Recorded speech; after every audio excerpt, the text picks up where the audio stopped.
Welcome back to Spectrum Sundays, where we introduce professionals and self-advocates who play a very important role in the autism community. And this week, we are so excited to welcome Veronica Federiconi, who is the CEO of Autism Services Incorporated. So thank you so much for being on with us this weekend. I'm honored to have the opportunity to speak on something I feel very passionate about. I think I would like to say up front that whatever I discuss is not for one part of the people in this population. However, many of the people you'll hear about or the scenarios you hear about will sound like they're more capable, but they are really speaking on behalf of everybody that we work with, those who may not have a voice or choose not to use it, okay? Thank you. Thank you for sharing that. As we're beginning, can you give us a brief resume of your education and some of your previous experiences? Yes. Well, I actually went to school to become an early childhood educator, and I started working when I was 20 in 1970. So it's been a long time.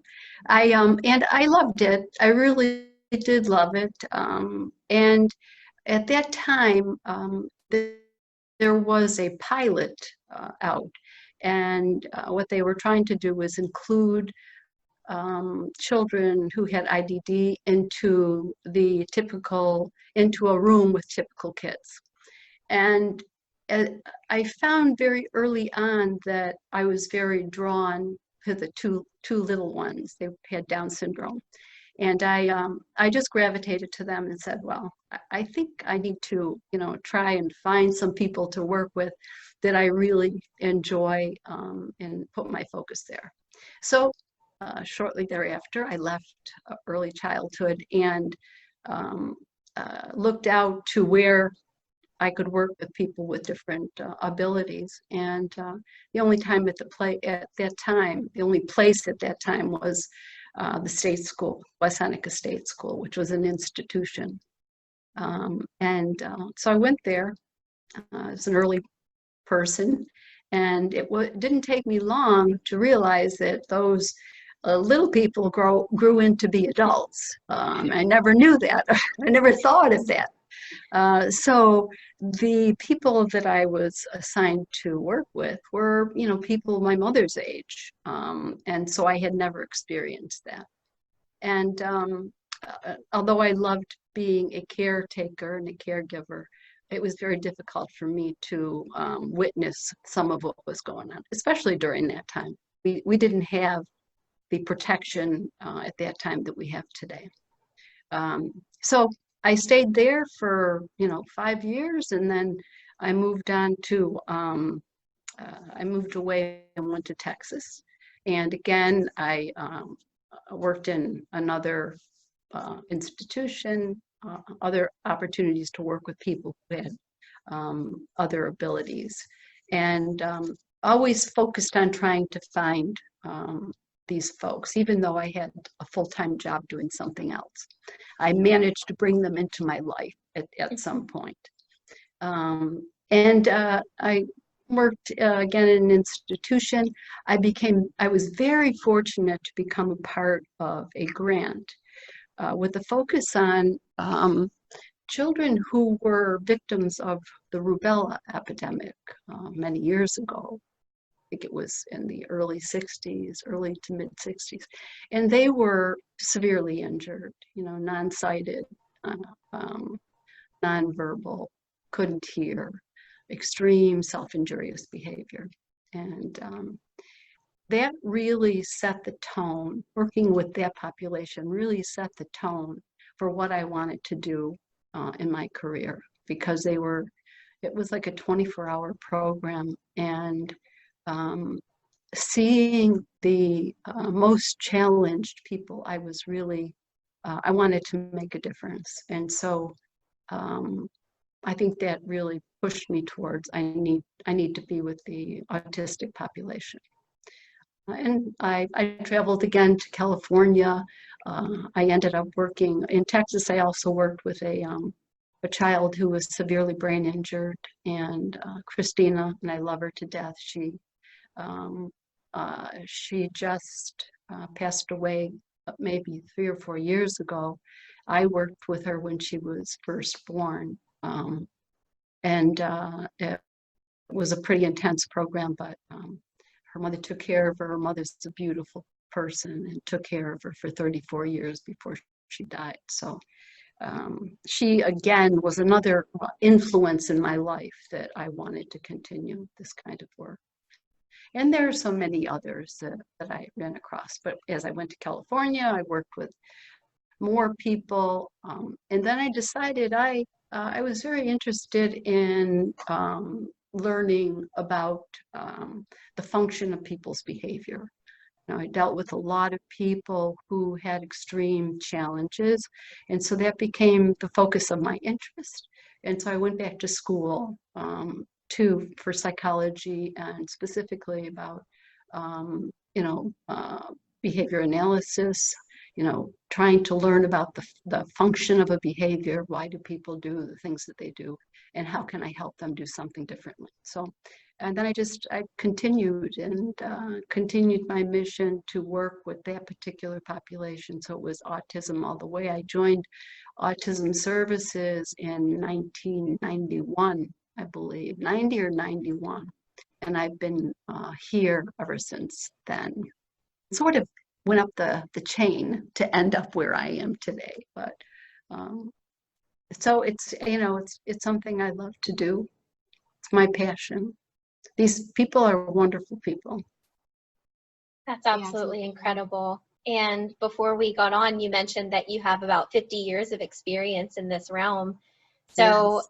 Kind of to sum up your resume, you touched a little bit on how being involved in the autism community has shaped your career goals, but how else has it shaped your life just on a personal level? What are some ways that it has impacted your life and the way that you've decided to take your career? Well, the people have shaped my life. There was no education that could provide me with the knowledge and the foresight of what I wanted to do and how I wanted to work with these folks. They were my teachers. They were my mentors. They helped me guide. They guided me to help guide them. And so they shaped my life. They taught me what was okay and what I needed to stay away from. So, and over the years, having dealt with so many people, I learned different things from different people, and I loved it. I love to absorb, especially from people, new ideas, try different things, and if I fail, I fail. But my focus is on how can we both be successful. Yeah, and right. I'm really glad that you brought that up, because I was going to ask you, what were some of the most memorable experiences or lessons that you've learned from working with people on the spectrum? Well, the most memorable were learning or knowing that I could learn so much from them. And learning that the things that we do on a daily basis, whether it's, socializing, our perception of things, our way of communicating, are no different than these people that we support. And so that, even though they may have been at a different level, and not always, that was one of my greatest experiences. Also, learning that there were people who could communicate and tell me what was important, and important not only for me to know, but important for the people needed more support and what I needed to pay attention to. And so it really, I mean, I have to say, overall, it was people who shaped me. No one else, no education, no books, just the people I worked with and who taught me how to work with them. That is so great to hear because, as you may know, Francesca and I are studying to be speech pathologists, but we've had many conversations together that we think that the experience that we have is invaluable and it trumps any education that we really can earn throughout our career. So going back to something you said earlier is that point about failures. And I, as I've grown through my experiences, have learned that fail means first attempt in learning. And I love that you really emphasized how you can learn so much more from these individuals than you're targeting to teach them. So I think that's incredible. And some of the things that I learned is most important is to be patient, understanding, and accepting. So you may know that Spectrum Sundays, our goal through this is to raise awareness and acceptance for the autism community. So we wanted to ask you if you could share a little bit about what acceptance means to you specifically. Well, you may not agree with this, but I, as the leader of this organization, and having, worked with starting off in institutions where people never accepted people with such severe challenges, and then transitioning along the way. Yes, I agreed that awareness was very necessary, but in my earlier days. And it was all about beating on the doors of galleries to accept the work of our folks to exhibit. And because they had no awareness of what, they could do or would there be problems, we weren't accepted to go in. And they didn't want it to be promoted as work that was done by people, by the autistic people. Then moving on to acceptance, we go from awareness to acceptance, and in my opinion, we've far exceeded acceptance at this point. And my message to my staff today is, we're done with the 2 A's. What we need to focus on is education, because the reason why we have either whether it's the challenge in awareness or acceptance is because people are not fully educated. They're not educated about what these people are capable of doing, what they can offer to our lives or communities. So I sort of skip over I don't talk about awareness or acceptance anymore. I feel that those have been covered, and now it's about let's teach people. Let's really teach people about what it's all about. Because people, when you think about it, they to a certain degree, they have been accepted. People know that they're there. I feel that they're accepted, and that again has been proven through the work that I do, like just through the arts. Our arts they're all over the place. I reached out to, local artists, very well-respected artists, who had no contact with autistic people, and asked them to take a chance and work with our folks. And it got to the point at which they wanted to do co-exhibits. They wanted to exhibit with someone. They would choose an artist, not that our artists cared at all, but they were so intrigued by their work that they wanted to be alongside them. And so in that experience, I feel like they learned quite a bit about the people. Am I talking too much? Because people would let them know through their behavior if they were asking too many questions. Are you too close to me? And again, people learn very quickly that there are things I need to pay attention to when I am working alongside these people. And they ended up coming away feeling like there was a lot I did not know about these people and how wonderful they are and how brilliant they are and capable. So our mission is in education. I love that because education can come in so many forms, and it's not primarily just academics. It can be in firsthand experiences, like you said, Yes. which is so Yes. important. Yes. And education also allows us to empower others as well with that knowledge and with that experience. So that's really amazing. Exactly. Exactly.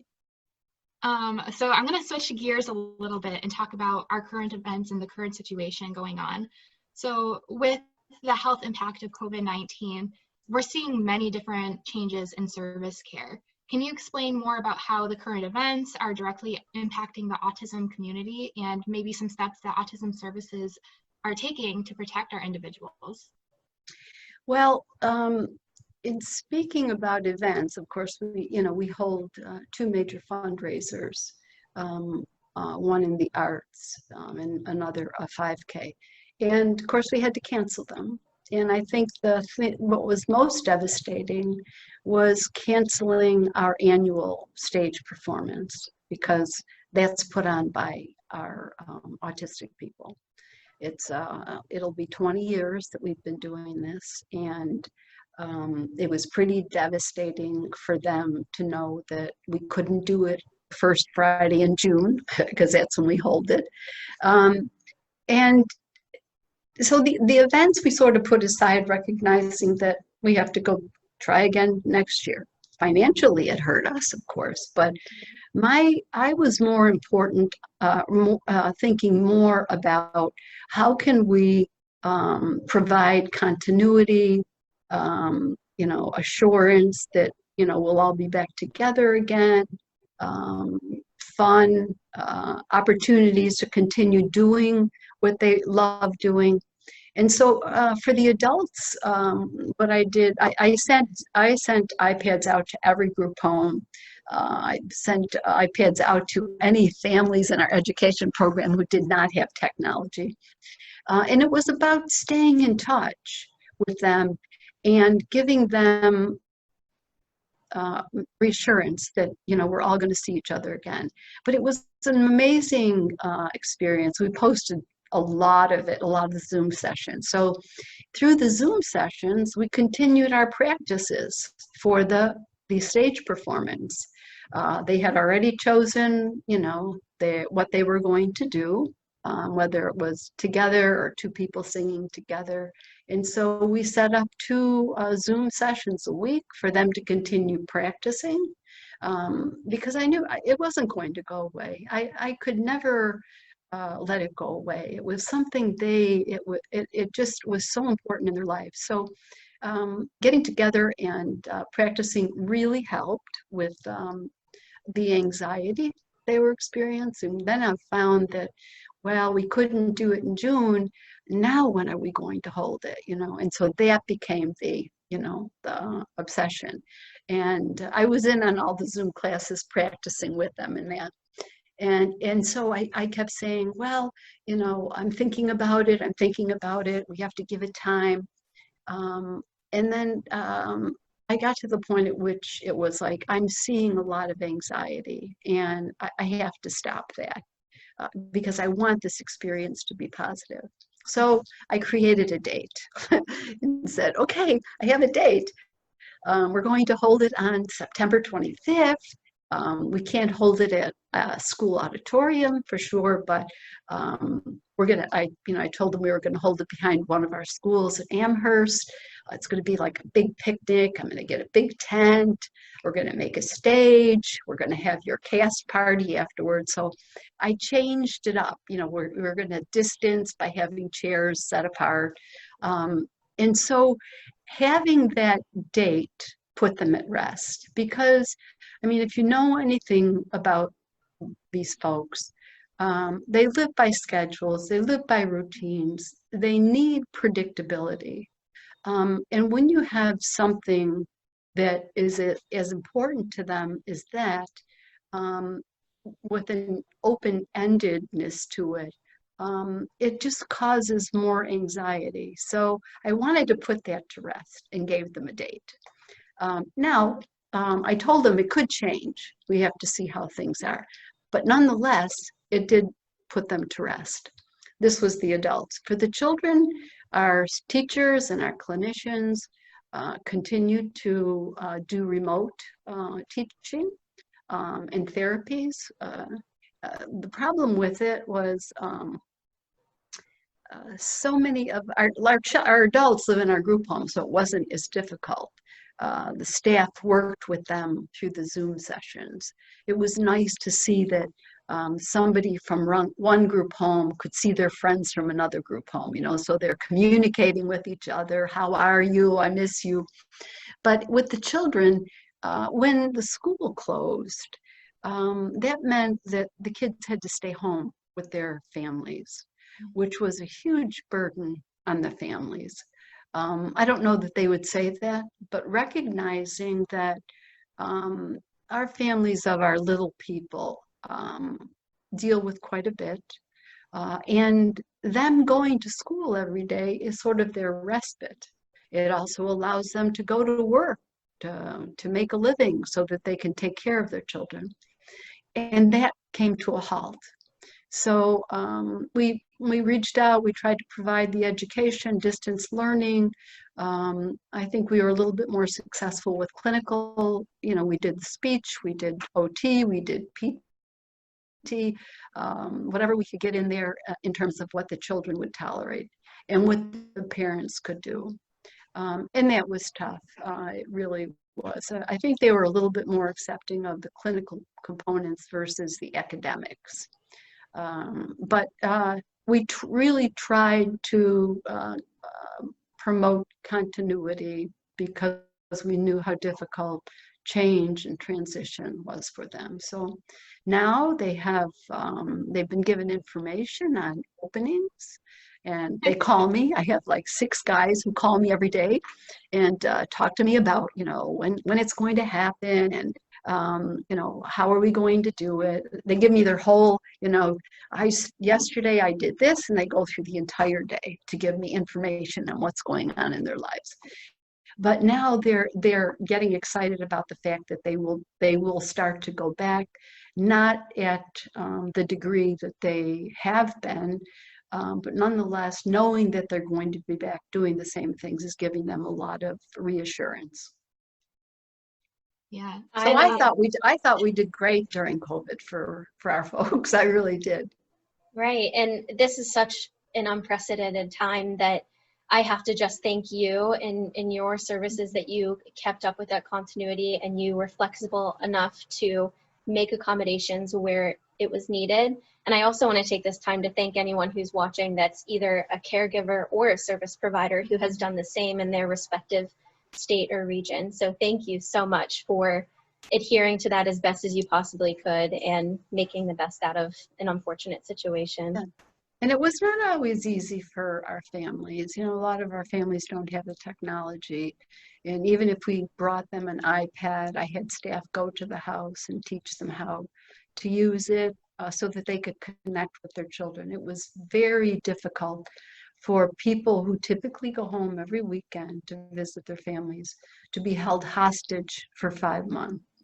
I think that was it was very unsettling to our folks, but even more so to our families. It was very, very devastating to them.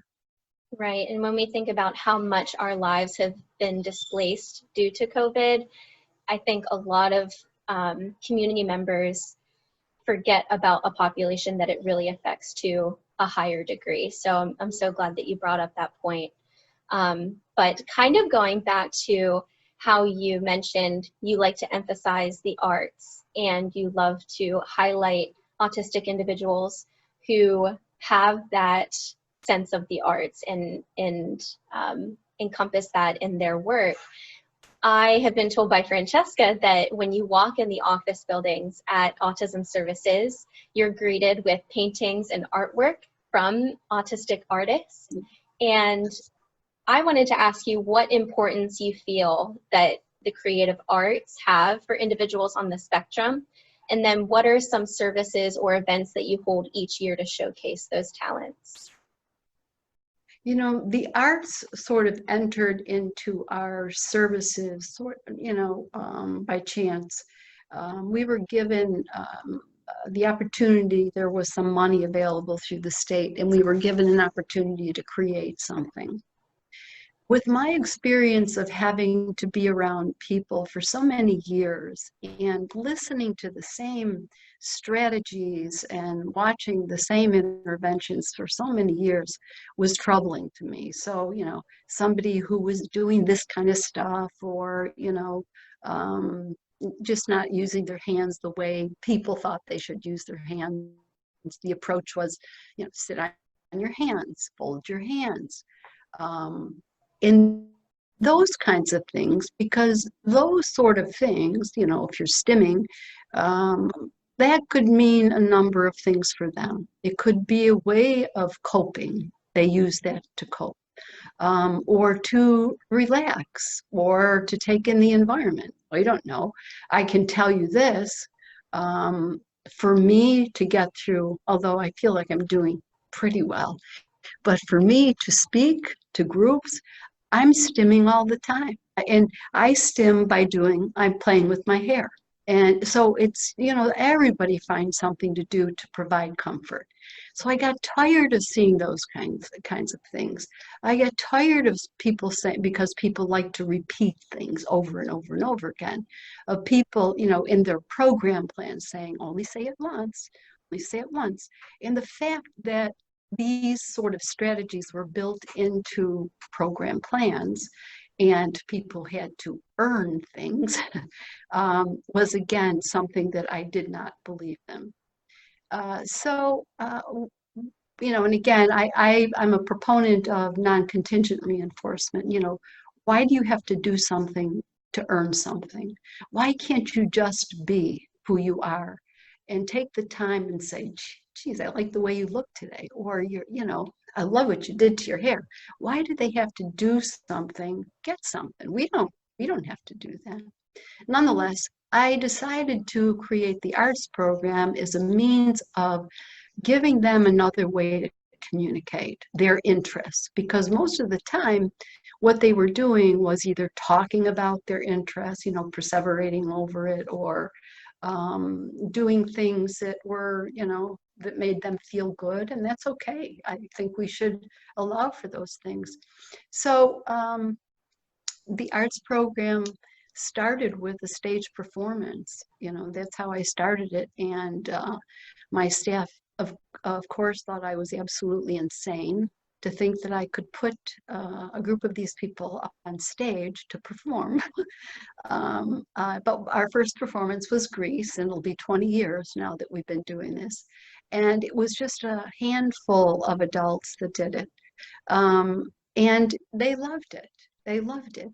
And so then I introduced the visual arts. And what happened as a result of that was all of that repeated behavior, and say it one time, and the stimming, not using your hands the way we think they need to use their hands, not the way they feel good about it. Now they were given pieces of canvas to communicate in a different way. So they weren't repeating verbally, but on the canvas they were, over and over and over again. They would repeat the things they wanted to say. They would mention the things that were said to them throughout their years of growing up. Don't do this, don't do that, you mustn't do this, probably coming from their families. And creating things that were sort of obsessions to them. And then all of a sudden you started to see those things that were sort of annoying for people start to dissipate, because their needs and their interests were being met by using different mediums for them. Never a thought to, they walk away from their art, they don't care what happens to it. Just do it. They like the process of doing it. They walk away. Very atypical to an artist. They don't care if it is appealing, Is it going to be exhibited? Is somebody going to want to buy it? None of that. They walk away from it and really don't care what happens to it. And to me, it was like the purest form of art, you know, versus having to deal with all of these, you know, anxieties or wondering what was going to happen in the end. So that served a huge purpose for communication. And it started to grow. And then we started bringing in creative movement, yoga, you know, dance, anything that we could do because to me, those were meaningful experiences, meaningful activities. There was nothing more disturbing to me to walk into a room and see somebody sitting at a table doing something that's meaningless to them, that there's no function of it. You know, and I would ask that, you know, what is the function of what this person is doing? What do you hope for them to gain by this? And of course, people didn't know. But I felt like they weren't being respected or recognized as people who were much more capable, intelligent, or whatever. You know, it's easy to sit there and put a puzzle together or to sort beads or whatever. It was very, to me, it was disrespectful. So the arts really, one of the bonuses to the arts, and I never planned on this, was that as we began to be accepted to exhibit at some really nice galleries, whether it was with another local artist or alone, parents started to come, parents of the artists. And for the first time, they were watching and hearing the public say such positive things about their children, things that they weren't typical, things that they would hear when they took them out to a supermarket or someplace else where they're doing things that annoy people. Right now, they're listening to these people, not knowing that they're standing by the artist's parent. And it became a wonderful thing for the parents, you know, something very positive. So, and that was sort of the bonus. It was like, wow, I didn't think about that, but I sure am glad that it happened. So the arts is very critical in the lives of our folks. Most of the time they don't show up for their exhibits unless we say we're going to have cookies and juice or something to eat. You know, there has to be a motivator. Otherwise, they don't really care. Very few care about whether or not their piece is going to sell at our auction, because then they get some money to buy the things they're interested in. But most of the time, they're not present. And the people who come say, "Oh, I want to meet the artist. Can I meet the artist?" And it's like, well, the artist isn't here, or the artist might be standing in a corner and, you know, say, I don't think it would be wise to approach the artist right now. So it's a very different exhibit than most you would attend. I really appreciate that through your explanations, you've kind of hit on the point that very often these individuals are going through interventions and different behavioral changes to accommodate for how society expects them to act and sound and look. And through what you've provided in the arts, really breaks down that barrier, and it gives that education piece and that experience for someone who, out of the context of art, may look at this person and think they look, act, and sound different. But then out of context, they see their art and they see a beautiful artist behind it. And it just gives that opportunity to make a connection that, oh, people can look, sound, and act differently and still do beautiful things and create beautiful things and have value. So I really appreciate that. And hopefully I have the opportunity someday to visit and see these wonderful art exhibits that you explained. Yes, just visit our administrative office. We have a huge archive room that's loaded with art. We do lending exhibits as well for businesses, local businesses. We'll go because we don't have enough storage. So we take the opportunity of, would you like to have some art in your office? The other thing I wanted to mention about like the performing arts is that, you know, we go through all these practices and, you know, they love going through the practice and showing what they know. But once they're on stage, they do what they want to do. It's not like, oh, did we really practice this? Because they know that there's no way we're going to go and pull them off the stage. There's no hook to get them off the stage. So they get up there and they do their own thing. And it's in the audiences. We have full audience now over the years. People reach out and say, when is your performance? Because they love, and they're some of the same people who do the same things and they love those kinds of things. But they get up there and they do their own thing, and nobody is held back. We have little people running across the stage, stimming, and if that's what they want to do, that's what they want to do. Anything goes for performance. They want to take the mics, they take the mics. If they want to sing or just scream out, they can do that.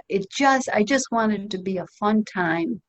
And an expressive time for them. And to be able to get that feedback from the audience means so much to them. It really does. So it's just really fun because I watch them go through, I've been watching them through Zoom, go through all these practices, knowing full well that that's not what we're going to see the night of the performance. Right. I think a really good takeaway from everything that you've been saying, especially for Megan and I, who are really young professionals, we're still graduate students learning to be speech language pathologists, that we should be really focusing on our clients first. These individuals come first, their expression of communication, of their wants and needs, and their functionality should always be at the forefront of everything that we're doing. And all of the examples you provided are really instilling that within us and giving us reinforcement that this is all worth it because it provides them with so much enjoyment and it helps improve some of the challenging behaviors that they're having. Mm-hmm. Yes, and you know, I would say empowering them as much as you can is so critical. And you know, for so many years, again, having gone through you know, many years of them, there should really be a heavy focus on giving the control back to them because for too long we have been in control, and that's why we see resistance. You know, we're talking right now about how are we going to set up within our classrooms for, you know, to maintain all the guidelines and that. And people are talking about barriers and all this kind of stuff. And for me, I see barriers as something that's going to be very challenging because I know those kids are going to make it their point to get around those barriers. And so you're not going to be able to protect them for, you know, for the 6-foot distance. I don't see it happening. And that will only cause staff to go and have to intervene to bring them back. Nothing really beneficial to them. Give them their space. They will choose their own space of where they want to go. Certainly we have to protect them as much as we're able to with, you know, distancing and wearing masks and that. But I had this nightmare of all of these barriers and thinking about, we're going to spend the whole day, because anything like that is very intriguing to them. And they're going to want to know, why is that there? And why can't I go around it to get to that person I want to get to? So, but I don't think people give a lot of thought to that. We need to really give control back to these people because they haven't had it for too long. They should be a part of the decision making. I try to have somebody within our community sit on every single committee that we have. They sit at the board of directors. I want them to know we're very transparent. I want them to know everything that's going on, and sometimes they're contributing, you know, very good information. That has definitely been a recurring theme in our past few guests, and they were self-advocates as well. So just making sure to give them a seat at the table in decision-making processes. And I mentioned a few weeks ago about the Autistic Self-Advocacy Network and allowing people to have, even outside of school and just within therapies, just giving child-directed or child-centered therapies, go beyond that and allow them to make decisions based on their health and based on their employment or what have you, so that people aren't making decisions for them when they don't really understand the repercussions that it causes for the individual. I really think that's key in terms of reducing some of the challenges that people have. You know, I don't know if you're familiar with our UCARE program, but you know, the state has mandated us to have restrictive programs in place to deal with behaviors. And I've gone to a hands-off approach with our staff through a new system, a new program, and it's seeing tremendous in terms of not having just a happy because they're no longer getting injured, you know, and that makes for happy people. Was interacting with some individuals who had more challenges than others, and I saw some of those behaviors dissipate over time, including different types of interventions. I think it's just one part of the bigger puzzle that we're all looking at. But I was just wondering, because you have your own unique perspective of autism, and especially in your case where you have so much experience, if you could narrow it down to one idea or one message to take away for our viewers watching, what would you like them to remember or take with them? What I would ask is that people not try to make changes in themselves to be able to interact with these folks. Just be yourselves. Don't change anything about you. I think, you know, we talk so much about normalcy and that, and then we come across as a different person. But I would say, just be who you are. I had some initial struggles to begin with, and then I took those. I really analyzed those struggles and why they occurred, and started to remove things that I typically, you know, wouldn't say or wouldn't do. And the more and I think this is very key, it's very important for you to build a relationship that is trusting. Your people need to be able to trust you. And, you know, again, sometimes it takes a lot of time, but it took many years for me to be able to say, okay, I'm taking 4 guys to New York City by myself. But I had to get to the point at which they trusted me, and of course, I felt safe. But as long as you can just remain who you are, and accept who they are. If there are things that are going on that you feel are of, you know, some risk to someone, then you can speak with them about it. Be careful not to speak in a demeaning way. If people say things that are insulting to others, it's certainly okay to say, you know, that didn't sound very good. I've had people, you know, say terrible things to me, and I said, you know, you hurt my feelings by saying that.